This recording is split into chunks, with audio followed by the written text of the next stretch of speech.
Hi, my name's Ed and I'm the support manager here at HBXL. We're going to walk through creating a small works contract now. So to do this, you're going to start off by clicking on the new contract button. Asks us the type of contract we're going to go for, so we're going to go with a small works contract. We've got an option to import from Estimator, but we're going to create this one manually so we can go into it in a bit more detail. So we're going to select this option and hit next. And we come to our initial screen. So this is the project details. So if you've already done a quote for the customer, you can reference it, a name or a date or something. You then got an option for the date of the contract. Is it going to be today's date, or are you going to specify a date of the contract? So you might be writing the contract today, but you're actually going to discuss this with the customer on, say, the 18th. There we go. Okay, you then got an option here saying how many days after the contract will you start work. Well, with this being December, you would probably have it sometime in January, but typically you probably normally set that 14 days, 21 days, okay? Remembering that under UK law now, the client has a 14-day cooling off period. Obviously, if they want you to start before 14 days after the contract is signed, you need to make use of the Start Work Now document, which we'll cover in a later video. Right. I'm going to set this to 14, even though obviously that will start as the middle of Christmas. We wouldn't do that normally. Okay, so fill in who the builder is. So I've already got my details in there because I've already filled it in the software. If you haven't yet done so, if you click on the button over here on the right hand side, you can add details of however many builders you want. So you'll see in this screen here, which is the address book, you have the type of person that you want to add in. So it could be, you can show all to see everybody. You have authorized representatives, builders, clients, etc. So we could add in builders, we can add in designers at any point. So whenever you click on one of the address book buttons, which is this one here, you can add in people from different sections. So we're going over the builder, and I'm going to choose We Build Stuff as the builders. Okay. You then got an option to add a client. If it's an existing client, you can choose them from a drop down, or again you can click on the edit button here and fill in your client's details. I'm going to choose an existing client for speed. Okay. Next is the client a domestic or commercial client. This is to do whether they're a consumer or not. Under contractual law, there are differences between dealing with a consumer and dealing with a company. Okay, if your customer is Mr. Smith who lives down the street, it's probably going to be domestic. If it's such and such limited, then it's going to be a commercial. Okay. You then have an option is the site address the same as a client's address. So if you're doing an extension, it probably is, though of course there are many circumstances where that's not the case, so you'd say set that to no if it was not the case.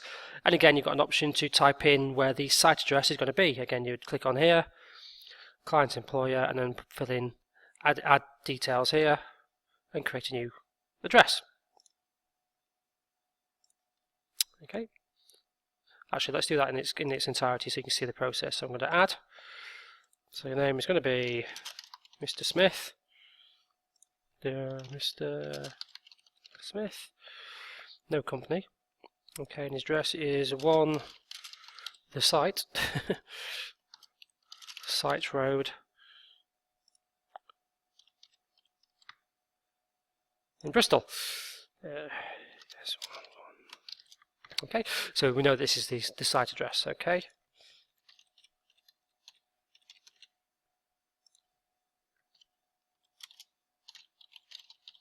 And the details, okay. If you leave any of these fields blank, what will happen is you'll get a verification alert about them later on. Okay, well, we'll pop that up shortly. So, details filled in, click OK, and we can then select the site address, and that's then filled in. Okay, there's an option for a client to use an authorized representative, so you're going to say yes if they have got a third party who is mediating for them, not mediating, representing, and if that's the case, again, you would add them in as an authorized representative. Okay, if you're dealing directly with the client, you would say no. Okay, does the builder contractor have responsibility for design work? Again, this is a yes/no question. Okay. If you do, obviously you may have some CDM requirements to fulfill. Alright. Description of work, fairly simple. What are you going to be building? So let's have a single story rear extension, creating a new living area and extending the existing kitchen. Okay, nice and clear. You then have an option here to discusses about notices being sent by email. Now, this isn't just general communications. Hi, Jeff, how are you doing? A notice is a legal term. So this is a case of, are you okay to have emails? For example, you might want to say to clients that you want to stop the contract because they're not paying you. They might want to stop the contract because they're not happy with your work, etc. So if they want to notify you of something with the job, from a legal perspective, if you're not happy by email, then it's going to have to be by telephone. If you're happy for it to be done by email, say yes. Okay. Do check your spelling on here because it doesn't have a spell checker built in. Okay, and then the final part of the screen here is if there are any disputes, you can go through adjudication, which is obviously better than going through the courts, and you can nominate a body who will nominate an adjudicator for you. Okay, and what you may notice there, you've seen there's a box pop up because I hovered my mouse over something. If you're looking at any of these boxes and you're not quite sure what information you need to be putting in there or the reason why, hover over a box, leave your mouse, and you actually get a little bit of pop-up help. Some of these are fairly obvious. Some of these require more information. Okay, so before we click on next, I'll just bring your attention to this little button down here which says verify fields on clicking next. Okay, so if this is left on, every time you click the next button, it will highlight anything to you which we think you might have missed out. So if I click next, I suspect this will give me some alerts about my address details. That's where I go. So I've got 2 potential issues. So if I say yes, I want to review them. There we go, my project details. So my client, employee, email address and telephone number. So I didn't fill those in properly. So I can close that and I can go back in and fill those details in, or I can just carry on. And this time I'm going to say, no, I'll do that later. Okay, so for the rest of this, I'm actually going to untick the verify field just to speed things up. Okay, so next screen, fairly obvious what services have been supplied by the client. Okay, and then details of working hours. So normal working hours, so you can have no Saturday or with Saturday. Okay, you might want to change these as 8 to 4:30, etc. Maybe you have like Mondays off. Okay. Are any site restrictions? So that could be, yes, there are site restrictions, something, a common one. No deliveries before 8 AM as site is in a domestic area. Don't want to upset the neighbours. Any other limitations you can think of, fill in there. Okay, and then we have the contract makes references to CDM, so you have to define that for purposes, is your client domestic or commercial? So is it domestic client? Basically, a domestic client obviously is where you are working on somebody on their house where they live. That's a domestic client. If you're working for a company, it's not a domestic client. And if you're working for somebody who who from a legal perspective is a consumer, so is a domestic person as far as the law is concerned, but they own several properties that they may rent out or something, as far as health and safety and CDM is concerned, that is still a commercial venture. Okay, so you need to say that that would be no. So example would be Mr. Smith, he lives in one house but he owns another house and he's asked you to convert it into flats so he can rent it out to students. That is not a domestic job. Okay, so make sure you said that correctly. Okay, so who's a principal contractor for CDM? Okay, that's going to be probably you. Okay. What this does affect, by the way, the CDM part, is the contract that refers to the client's responsibilities as a domestic or non-domestic customer under CDM. And then principal designer, so it might not be applicable, because it could only be a very small job, but if there is a principal designer, then you just need to list whoever they are. Again, select them from a drop-down or add their details in. Once you're happy, click Next. Okay, so because we've manually created this and we've not done an import from Estimator, we have no money figures in this, so we need to put that stuff in yourself. So we could say our sales price is going to be 50,000 plus VAT. Okay, if you click Enter on a screen, by the way, what happens is it jumps to the next screen. So when you finish something, just click down to the next screen. Okay, VAT applies. You can have not at all, different rates on specific bills, or a uniform rate. So you've got total price, and then there's a bit here which talks about prime costs. Okay, this is where you're going to charge a small amount of profit on where you are managing prime costs for the client. So that could be the client has selected a kitchen or selected a door, but they want you to go and buy it and deliver it and all that kind of stuff. Or the client has selected a contractor, but they want you to manage them. You still want to have a bit of money for taking that responsibility. Okay, how long is your quote valid for? 14 days, etc. Job duration, so it could be in weeks or days. 8 weeks.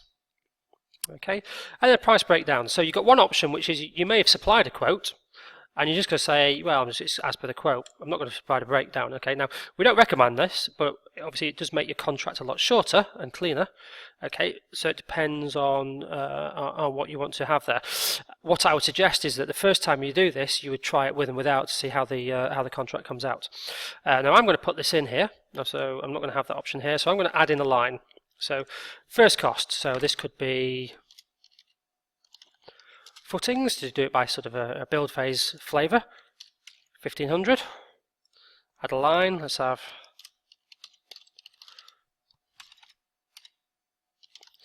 foundations, £2,000. Add a line.